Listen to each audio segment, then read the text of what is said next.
Hello friends, इस video में हम देखने वाले हैं फीमेल रिप्रोडक्टिव सिस्टम के बारे में। तो चलिए देखते हैं। The female reproductive system consist of a pair of ovaries along with a pair of oviduct, uterus, cervix, vagina and the external genitalia located in the pelvic region। तो जो हमारा फीमेल रिप्रोडक्टिव सिस्टम होता है उसके अंदर दो ovaries होती हैं जो कि ओवम को प्रोड्यूस करती हैं, दो ओविडक्ट होती हैं जो कि ओवम को यूटेरस तक ले जाते हैं, और एक यूटेरस होता है जिसको कि हम हिंदी में गर्भाशय बोलते हैं, जिसमें कि हमारा बच्चा जो है डेवलप होता है। और इस यूटेरस के बाद जो है हमारा सर्विक्स आता है, पार्ट जो होता है उसका। सर्विक्स के बाद जो है वजाइना आता है, और वजाइना के बाद जो है बाहर का जो बाहरी जननांग होता है उसको हम एक्सटर्नल जेनिटेलिया बोलते हैं। तो ये सभी पार्ट जो हैं फीमेल रिप्रोडक्टिव सिस्टम के अंदर आते हैं, और इन सभी पार्ट्स के बारे में हम थोड़ा अच्छी तरीके से आगे पढ़ेंगे। These parts of the system, along with a pair of mammary glands, are integrated structurally and functionally to support the process of ovulation, fertilization, pregnancy, birth and child care।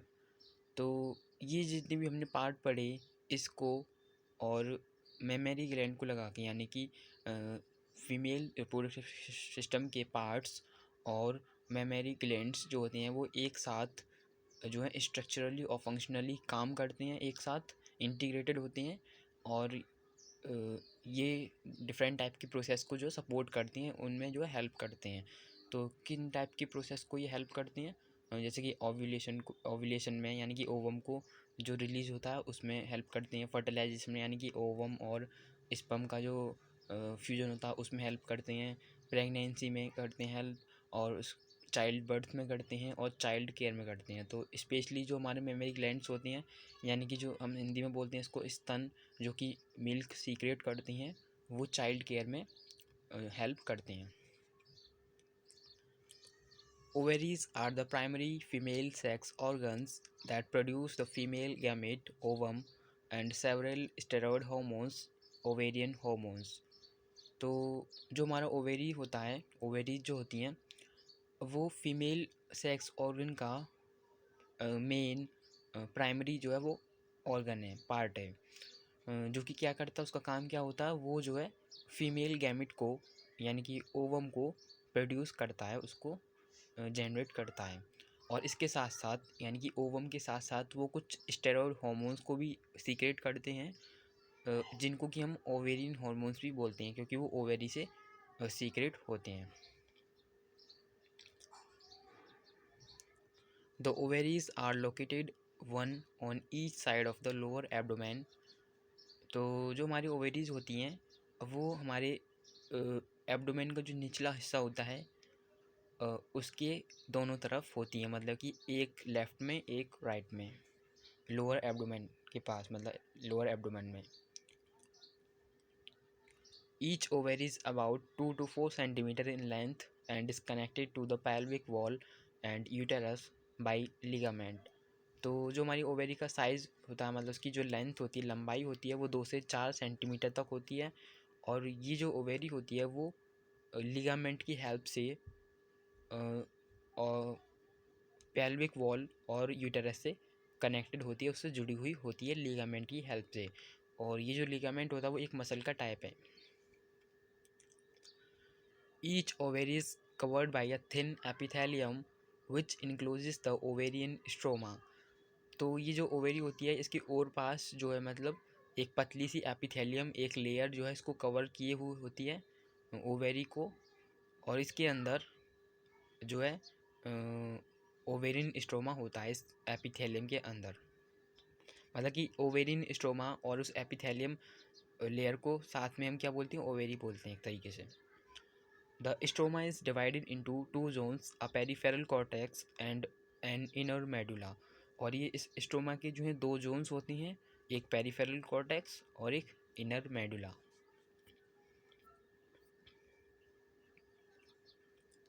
The oviduct, fallopian tubes, uterus, and vagina constitute the female accessory duct। तो जो हमारी females के जो accessory duct होती हैं, जो helping duct होते हैं, यानी कि ऐसे ट्यूब्स जो कि इधर से उधर कुछ चीज़ों को ट्रांसपोर्टेशन में हेल्प करती हैं, उनको हम एसेसरी डक्ट बोलते हैं। तो फीमेल के अंदर जो एसेसरी डक्ट होती हैं उसके अंदर 3 डक्ट्स आती हैं। पहला ओविडक्ट, जिसको हम फैलोपियन ट्यूब्स भी बोलती हैं। दूसरा यूटेरस, जिसको गर्भाशय बोलते हैं, जिसके अंदर कि हमारा बच्चा जो है डेवलप होता है। और तीसरा हमारा वजाइना, जिसके अंदर की पेनिस को इंसेमिनेशन के लिए अंदर की तरफ एंटर कराया जाता है। तो ये 3 डक्ट्स होती हैं, 3 एसेसरी डक्ट होती हैं फीमेल के अंदर। Each fallopian tube is about 10 to 12 centimetre long and extends from the periphery of each ovary to the uterus. तो ये जो हमारा फैलोपियन ट्यूब होता है, हर एक फैलोपियन ट्यूब की जो लंबाई होती है वो 10 से 12 सेंटीमीटर तक होती है। और ये जो है ओवेरी के पेरीफेरी से निकलता है और यूटेरस तक जाता है, यूटेरस से जुड़ा हुआ होता है। मतलब कि ओवेरी का जो बाहरी हिस्सा होता है उससे निकलता है, उससे जुड़ा हुआ होता है और यूटेरस तक जाता है। The part closer to the ovary is the funnel shaped infundibulum.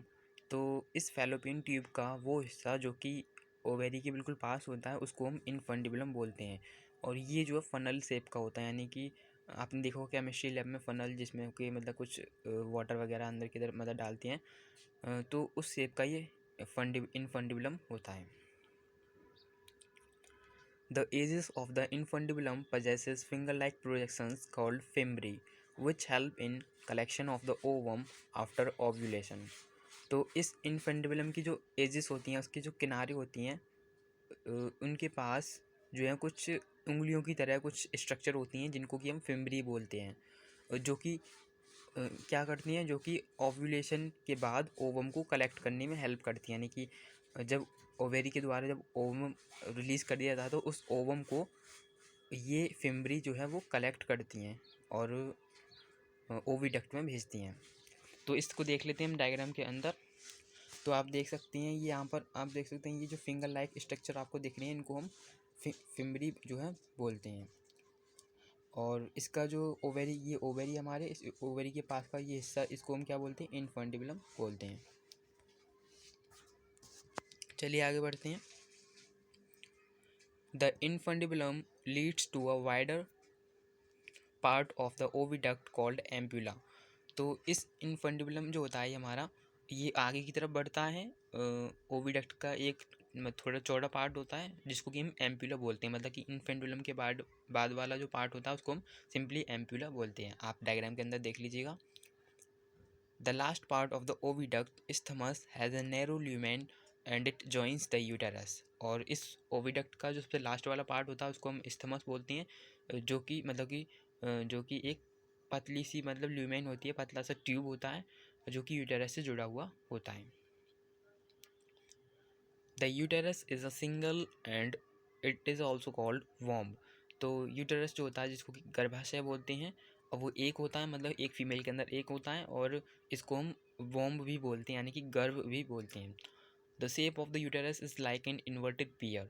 और इस यूटेरस का जो शेप होती है वो कुछ इन्वर्टेड पियर की तरह होती है। मतलब कि जो फल होता है हमारा नाशपाती, उसको अगर हम उल्टा कर दें तो उसकी शेप की तरह ये हमारा यूटेरस दिखता है। अगर नाशपाती देखा हुआ तो आप समझ रहे होंगे।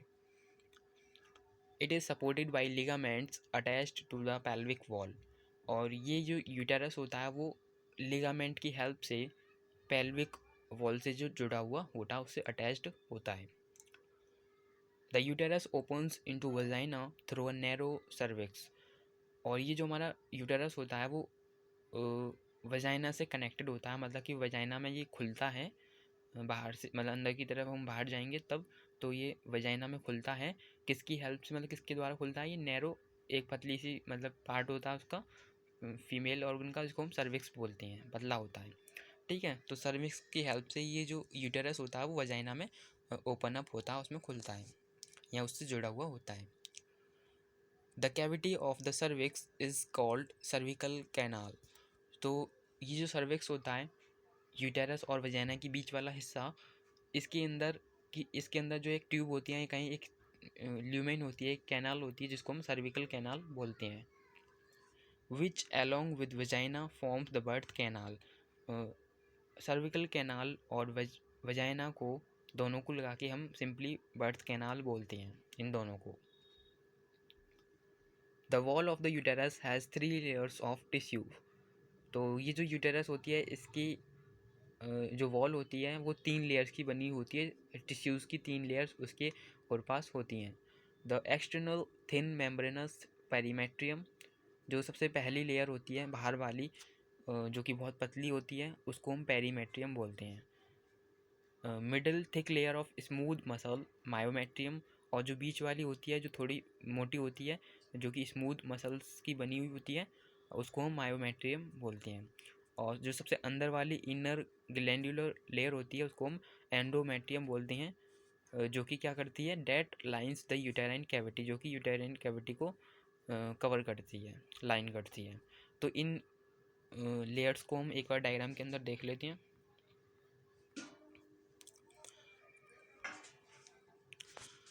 तो सबसे पहली वाली लेयर जो है हमारी पेरीमेट्रियम है, ये जो कि बहुत पतली है, और इसकी बीच वाली जो हमारी मायोमेट्रियम है जो कि उससे थोड़ी मतलब पतली वाली लेयर से जो है थोड़ी सी मोटी होती है और स्मूथ मसल साइज की बनी हुई होती है। और सबसे अंदर वाली जो लेयर होती है इसकी, इसको हम क्या बोलते हैं, एंडोमेट्रियम बोलते हैं। तो इसमें आप कंफ्यूज मत होइएगा, ये जो लेयर्स हैं वो इस तरफ से शुरू हो रही हैं, ना कि इस तरफ से, ठीक है। चलिए आगे बढ़ते हैं, देखते हैं। और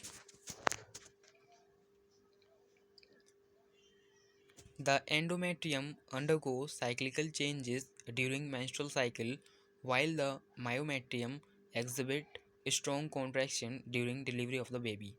तो जो हमारी एंडोमेट्रियम होती है यानी कि बाहर वाली जो पहली लेयर होती है उसके अंदर साइक्लिकल चेंजेस होते हैं मेंस्ट्रुअल साइकिल के दौरान। मतलब कि इस एंडोमेट्रियम के अंदर जो साइक्लिकल चेंजेस होती हैं उनकी वजह से हमारी मेंस्ट्रुअल साइकिल होती है। While the myometrium exhibit strong contraction during delivery of the baby, और इसके बाद की जो बीच वाली लेयर होती है वो डिलीवरी के दौरान जब बच्चे को बॉडी से बाहर निकलना है, तो उस बच्चे को डिलीवरी करवाने के लिए हम मतलब कि ये जो मायोमेट्रियम होती है वो कॉन्ट्रैक्ट करती है, एक स्ट्रॉन्ग फोर्स उसको पुश करती है, मतलब बच्चे को बाहर से अंदर से बाहर की तरफ, ताकि वो बाहर निकल जाए। ये मायोमेट्रियम का काम होता है। The female external genitalia includes mons pubis, labia majora, labia minora, hymen and clitoris।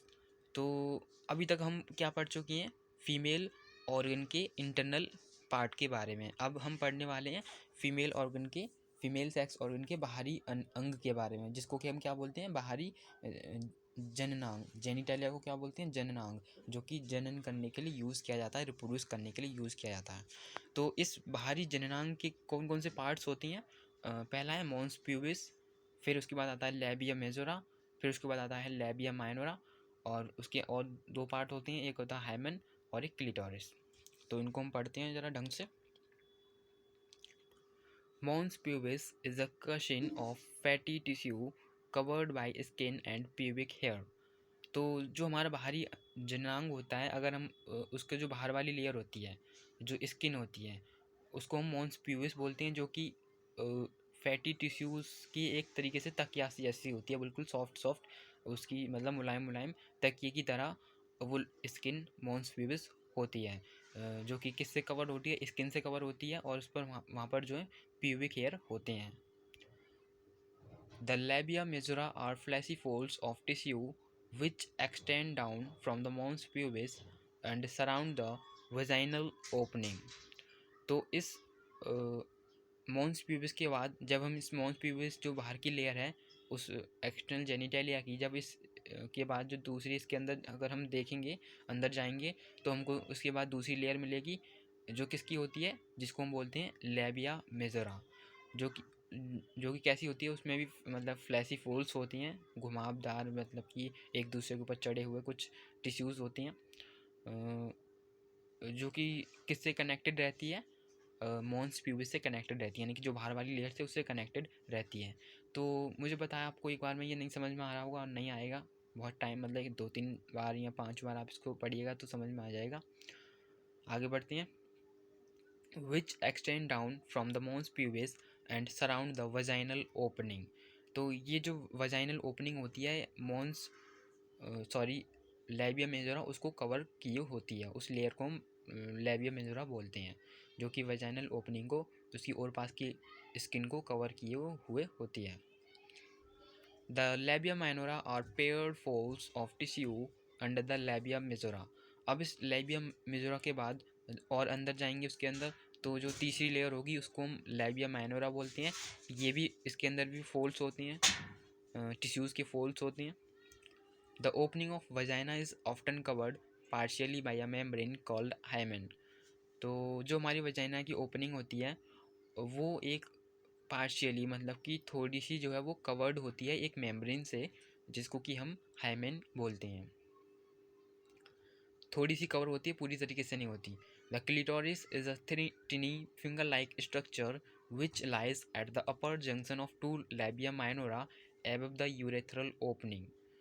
तो एक जो क्लिटोरिस होती है वो एक फिंगर लाइक स्ट्रक्चर होता है, जो कि जो लैबिया माइनोरा होती हैं उसके सबसे ऊपर वाले जंक्शन में, जहाँ पर कि यूरेथ्रल ओपनिंग होती है वहाँ पर ये फिंगर लाइक स्ट्रक्चर होता है जिसको कि हम क्लिटोरिस बोलते हैं। तो इस क्लिटोरिस को देख लेते हैं, समझ में आया नहीं होगा ये बिना डायग्राम के।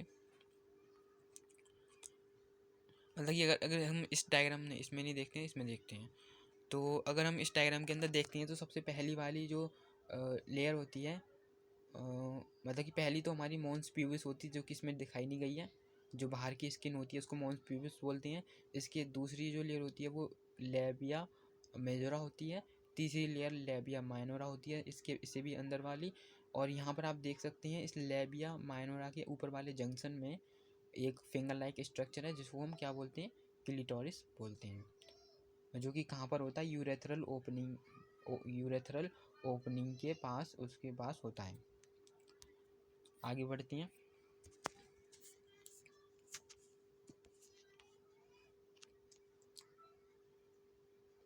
The hymen is often turn during the first coitus intercourse.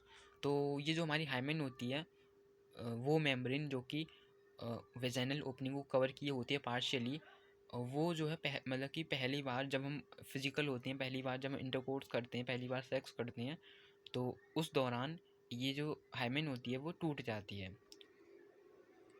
However, it can also be broken by a sudden fall और jolt। लेकिन फिर भी हो सकता है कि वो जो हाइमेन है वो किसी और अचानक से अगर कहीं गिर जाएं या कहीं मतलब कि चोट लग जाए तो उससे भी ये जो है हाइमेन टूट सकती है। Insertion of vaginal tampon, active participation in some sport like horse back riding, cycling etcetera. और इसके साथ साथ कुछ अगर हम एक्टिवली किसी भी चीज़ में पार्टिसिपेट कर रहे हैं, कुछ जैसे किस तरह के खेल होते हैं जैसे कि हॉर्स बैक राइडिंग यानी कि घोड़े की पीठ पर जो हम सवारी करते हैं, साइकिल चलाते हैं, तो इस तरीके के एक्टिव पार्टिसिपेशन वाले स्पोर्ट्स में जो है ये हाइमेन जो है वो टूट जाती है। In some women the hymen persist even after coitus. मतलब कुछ वुमेंस में, कुछ फीमेल्स में क्या होता है कि जो हाइमेन होती है वो क्वाइटस के बाद भी जो है मतलब बनी रहती है, टूटती नहीं है। In fact, the presence or absence of hymen is not a reliable indicator of virginity or sexual experience। तो असलियत में एक्चुअली है क्या, फैक्ट ये है कि जो हाइमेन की प्रेजेंस या एब्सेंस का होना, यानी कि हाइमेन का होना या ना होना, ये कोई रिलायबल विश्वास करने लायक कोई इंडिकेटर नहीं है कि किसी कोई जो है वर्जिन है या नहीं है, मतलब कि किसी ने सेक्स कर रखा है या नहीं है। तो इसका कोई ये हाइमेन का होना या ना होना इस चीज़ का कोई इंडिकेटर, रिलायबल इंडिकेटर नहीं है। तो नॉर्मली लोग जो है यूट्यूब पर वीडियो देख देख के ही, मतलब यूट्यूब पर जो वीडियो होती हैं उनको देख के ही पहचानते हैं कि मतलब कि जो हाइमेन है वो टूटी हुई होती है, तो इसका मतलब कि वर्जिनिटी खो दिया है। तो ऐसा ज़रूरी नहीं होता है। A functional mammary gland is characteristic of all female mammals. तो एक फंक्शनल मेमोरी ग्लैंड बोले तो स्तन जिससे कि मिल्क को जो है सीक्रेट किया जाता है। मतलब कि फंक्शनल बोले तो कार्यरत यानी कि काम करने लायक, बिल्कुल सही सलामत जो मेमोरी ग्लैंड होता है एक फीमेल मैमल का, उसकी विशेषता होती है, उसकी करेक्टरिस्टिक होता है। The mammary glands are paired structures breasts that contain glandular tissue and variable amount of fat। तो ये जो हमारे मेमोरी ग्लैंड्स होती हैं, मतलब ये पेयर में होती हैं, जिनको कि हम ब्रेस्ट बोलते हैं, मतलब स्तन स्तन बोलते हैं, एक को ब्रेस्ट बोलते हैं, ठीक है। That contain glandular tissue and variable amount of fat, जिसके अंदर की मतलब दो सेल्स होती हैं, एक तो ग्लैंडुलर टिश्यूज होती हैं, दूसरा उसमें फैट टिश्यू होते हैं। The glandular tissue of each breast is divided into 15 to 20 mammary lobes containing cluster of cells called alveoli. तो इस ब्रेस्ट के अंदर जो ग्लैंडुलर टिश्यू होती हैं वो 15 से लेके 20 मेमोरी लोब्स में वो डिवाइडेड होती हैं, मतलब कि जो ग्लैंडुलर टिश्यू होती हैं वो एक्चुअली में इन मेमोरी लोब्स के अंदर होते हैं, जो कि 15 से लेके 20 तक हो सकती हैं एक ब्रेस्ट के अंदर। और इसके अंदर मतलब कि इस टिश्यूज़ के अंदर, मतलब कि इस लोब के अंदर सेल्स का एक क्लस्टर होता है, सेल्स का समूह होता है, जिनको कि हम एल्वियोली बोलते हैं। तो एल्वियोली कहाँ पर होती हैं? इस मेमोरी लोब्स के अंदर होती हैं।